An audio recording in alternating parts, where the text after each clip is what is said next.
Correct. The first Sabbath that we were in our apartment, we were looking over from our porch, and you see the hills. And I said to my son, who was 7 at the time, I said, I can't tell you this for sure, but just imagine for a moment the Ark of the Covenant coming over, it might have been that hill.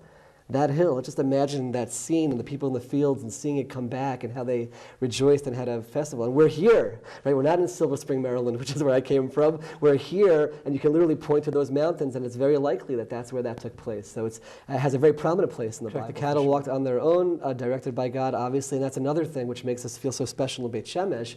Why was that the place that was chosen as, again, it wasn't a person making that decision. God was driving these cattle towards Beit Shemesh, so we feel very special. That was the place where it was chosen as its first resting place on its way back. So the battle of David and Goliath took place in Emek HaAlah, the Valley of Allah, which is right around the corner, essentially, for Beit Shemesh, literally a 5 to 10 minute drive from my home, and you can literally oversee, and based on the description of the mountains and where the Philistines were standing and where the Israelites were standing, they basically identified the valley where that battle took place. So again, you can take my children there, I take my students there, and all of a sudden the Bible comes to life. It's not just some story which you read about, but you're literally looking at it, you can picture where Goliath came down from, where David met him, and where it all took place. And the stream where he got the stones. Right, so Samson, the whole story of Samson and Judges took place in that general area, in Tzara and the whole area, and literally there's a stream, which I drove over in a small bridge on the way to come to the studio today, which is that stream, Nahal Sarik, which is where